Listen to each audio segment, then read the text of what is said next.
जय Shri Ram to all the student. बच्चों, आपको ऑलरेडी हम इन्फॉर्म कर ही चुके हैं कि स्टेक होल्डर्स कंसल्टेशन और फीडबैक के लिए क्रेडिट कमेटी ने एक क्वेश्चन है निकाला है, एक फॉर्म निकाला है जो फिल करना है, जिसमें अपने सजेशंस हम इंस्टीट्यूट को दे सकते हैं। और इस फॉर्म की लास्ट डेट है 18 अगस्त। ठीक है, इसे मतलब कोई फैकल्टी हो गया, सीए फाइनल के स्टूडेंट्स हो गए, कोई भी सीए इन प्रैक्टिस है, सीए इन इंडस्ट्री है, या कोई भी आप एजुकेटर हो, तो आप अपने रिव्यूज जो है वो इस क्वेश्चनर के थ्रू सबमिट कर सकते हो। लास्ट डेट है 18 अगस्त।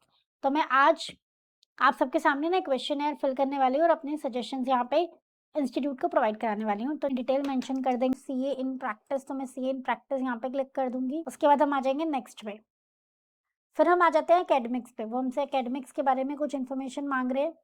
तो सेल्फ पेस्ड ऑनलाइन मॉड्यूल के बारे में पहली इन्फॉर्मेशन है।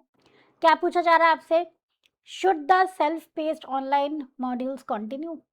तो स्पर्म कंटिन्यू होना चाहिए क्या? नहीं, हमें लगता है कंटिन्यू नहीं होना चाहिए।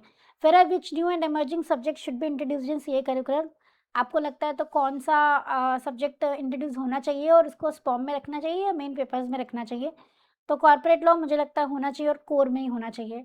और कॉस्ट अकाउंटिंग भी स्पर्म में चला गया है, वो कोर में होना चाहिए। बाकी के तो रिस्क मैनेजमेंट है, सस्टेनेबल डेवलपमेंट है, ये एक ना एक्सपर्टीज़ है। किसी को एक्सपर्टीज़ करनी होगी तो वो कोर्स कर लेगा। इंस्टीट्यूट का अलग से ना कोर्स भी होते हैं, आफ्टर बिकमिंग सीए आप कोर्सेज़ कर सकते हो, ठीक है?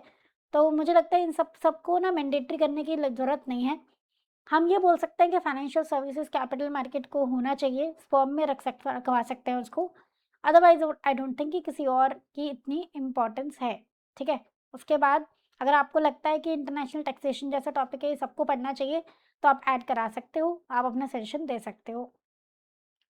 इसके बाद है whether AI to be introduced into CA course? Yes. फिर लिखा है कैसे? इफ यस, कैसे?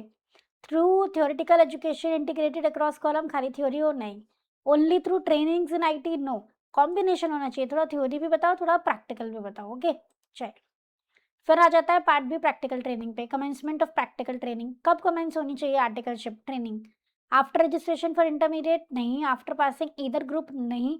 After passing both the groups, ताकि बच्चा सीरियसली अपनी ट्रेनिंग को सीख पाए, फोकस कर पाए, ठीक है?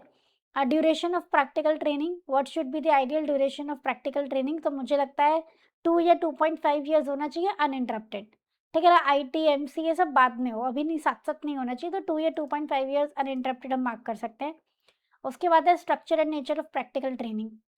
कैसा होना चाहिए? मेंबर्स इन प्रैक्टिस के अंदर, मतलब सीए फॉर्म में या फिर इंडस्ट्रियल ट्रेनिंग में, या कॉम्बिनेशन? तो कॉम्बिनेशन। उसके बाद है combination of firm training and industry के आगे क्वेश्चन है ट्रेनिंग का। अब कॉम्बिनेशन आप बोल रहे हो तो उसमें इंडस्ट्री ट्रेनिंग का ड्यूरेशन कितना होना चाहिए? तो 9 मंथ्स या 12 मंथ्स, 12 मंथ्स कर सकते हैं। अगर हम सोच रहे हैं कि 2 साल की ट्रेनिंग है तो हम बोल सकते हैं कि 1 साल इंडस्ट्रियल ट्रेनिंग, 1 साल फर्म में, है ना? तो when should industry training commence? कब स्टार्ट होनी चाहिए? फर्स्ट ईयर में, सेकेंड ईयर में, या फिर कभी भी? कभी भी। सेकेंडमेंट एंड ट्रांसफर प्रोविजन का क्या है, मतलब ट्रांसफर प्रोविजन के regarding what should be the ideal period for secondment? 9 months, 10 months, या flexible? Flexible. When should transfer of articleship be permitted? Within 2 years, कभी भी जब वो चाहे।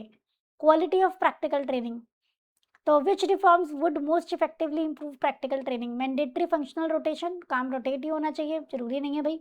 ये तो किसी का इंटरेस्ट अगर टैक्स में, तो वो टैक्स ही करेगा, वो ऑडिट क्यों करेगा, है ना? मैंडेटरी टेक्नोलॉजी फोकस ट्रेनिंग होनी चाहिए, यस। आईसीआई असेसमेंट होना चाहिए ट्रेनिंग के बीच में? नहीं। स्ट्रॉन्गर मेंटोरिंग होनी चाहिए, प्रिंसिपल अकाउंटेबिलिटी होनी चाहिए, फ्लेक्सिबल वर्क अरेंजमेंट होना चाहिए। और कोई सजेशन आपको देना है तो आप अदर्स में जाके यहाँ पे टाइप करके दे सकते हो, ठीक है ना? चलिए।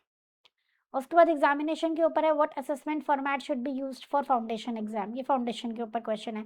एमसीक्यू होना चाहिए, डिस्क्रिप्टिव होना चाहिए इंक्लूडिंग प्रॉब्लम सॉल्विंग, मतलब केस स्टडी क्वेश्चन, या combination of MCQ and descriptive? तो कॉम्बिनेशन, ठीक है। और उसके बाद पूछा है कि एमसीक्यू इंटरमीडिएट फाइनल लेवल पे आपको क्या लगता है कितने एमसीक्यूज होने चाहिए? तो 40-60 का रेश, 30-70 तो अभी भी है ही, बट मुझे ऐसा लगता है 40-60 या 50-50 होना चाहिए, ठीक है। 100% तो ऑब्वियसली नहीं होना चाहिए, या तो 40 या फिर 50। तो हम ऐसा कर सकते हैं कि 50-50 कर देते हैं, ठीक है। फ्रीक्वेंसी ऑफ फाउंडेशन एग्जाम, साल में 3 बार, 4 बार, या ऑनलाइन कभी भी? मुझे ऐसा लगता है साल में 3 बार सही है फाउंडेशन, मेरे हिसाब से तो 2 बार ही होने चाहिए।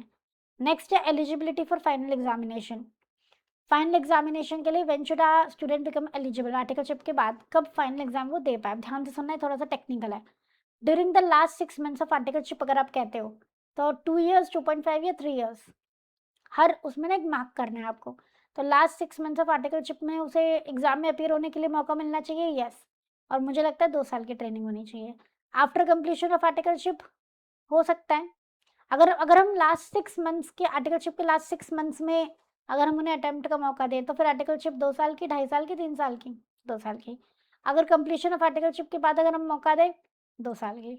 After articleship plus 4 month study period, 2 साल की। मुझे लगता है आर्टिकलशिप 2 साल की बहुत है। आफ्टर आर्टिकलशिप और 6 मंथ स्टडी पीरियड, ठीक है, डन है? चलिए।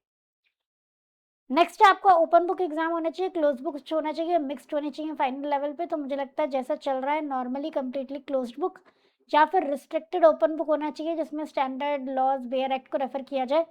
अगर हम थर्ड ऑप्शन मार्क करेंगे ना, तो फिर आप लोग पढ़ाई भी ऐसी करोगे कि स्टैंडर्ड्स एक्ट, बेयर एक्ट है, लॉ को उनको रेफर करोगे, और ये अच्छा है क्योंकि प्रैक्टिकली आपको प्रैक्टिस में भी ऐसा ही करना होता है। तो आप ऑप्शन नंबर 2 या 3 में कोई भी सिलेक्ट कर सकते हो। नेक्स्ट है validity period of exemption. Exemption जो आपको मिलती है इसकी वैलिडिटी पीरियड कितनी होनी चाहिए? 3 अटेम्प्ट जैसा अभी चल रहा है, 4 अटेम्प्ट या परमानेंट? परमानेंट ही कर दो, जिसको विड्रॉ करना है, सरेंडर करना है, कर दे। एक बार आपको एग्जाम्शन देनी है, दे दो ना परमानेंटली, जिसको विड्रॉ करना होगा कर लेगा, है ना? ऐसे हो सकता है। उसके बाद आईटी सॉफ्ट स्किल के ऊपर है, when should the basic IT be completed? Articleship से पहले बेसिक आईटी ले लो, first 6 month of articleship during the first year, या बेसिक आईटी तो आर्टिकलशिप से पहले हो सकती है। एडवांस्ड आईटीटी कब होगा? फाइनल एग्जाम से पहले या फिर final year of articleship? Final year of articleship या फाइनल एग्जाम से पहले कभी भी हो सकता है। तो एडवांस्ड आईटी और एमसीएस कब होना चाहिए? वैसे मेरे हिसाब से तो ये सब फाइनल के बाद होना चाहिए। सीए बन जाओ उसके बाद, डिग्री से पहले, ठीक है? चलो कोई बात नहीं। How should advanced ITT MCS program be delivered? Residential, non residential? Non residential, वहाँ रह के नहीं, आपके लोकल ही होना चाहिए, है ना? उसके बाद है which competencies should be mandatorily covered under MCS? MCS में क्या क्या कवर होना चाहिए? Communication presentation skills, yes. Leadership and interpersonal effectiveness, yes. Professionalism, yes. Industrial exposure, practical learning, yes. और कुछ लगता है तो आप ऐड कर सकते हैं। नेक्स्ट है विच टेक्नोलॉजी कॉम्पिटेंसीज सीए करिकुलम में आनी चाहिए? एआई आना चाहिए, यस। डेटा एनालिटिक्स आना चाहिए, yes. Audit, risk and insurance technology, enterprise system and digital transformation, cyber security and resilience, मुझे लगता है आना चाहिए। ये तो होना ही होना चाहिए। और ऑडिट में बहुत बच्चे जाते हैं, तो ऑडिट, रिस्क एंड टेक्नोलॉजीज में होना चाहिए। उसके बाद नेक्स्ट क्वेश्चन है आपका पार्ट ई में, ओपन एंड क्वेश्चन है। What are the top 3 areas of course curriculum जो स्ट्रेंथन करने चाहिए हमें? पेपर चेकिंग स्ट्रेंथन करना चाहिए के बाद हमें ऐसा लगता है प्रैक्टिस मटेरियल, मुझे लगता है इंस्टीट्यूट को थोड़ा आपको प्रोवाइड कराना चाहिए बेस्ड ऑन लेटेस्ट पैटर्न, ठीक है? उसके बाद कोई और अगर आप सजेशन देना चाहते हो तो यहाँ पे आप इंस्टीट्यूट को सजेशन दे सकते हो। आपको समझ में नहीं आता है, मैंडेटरी नहीं है, तो उसको फिल मत कर। ये हो गया हमारा फीडबैक फॉर्म सबमिटेड। तो सभी बच्चे इस फीडबैक फॉर्म को जरूर सबमिट करना। डिस्क्रिप्शन में मैं फीडबैक फॉर्म का लिंक लगवा दूंगी, ठीक है? तो यहीं पे हम वीडियो को एंड करते हैं, मिलते हैं नेक्स्ट वीडियो में। Thank you so much everyone. जय श्री श्याम।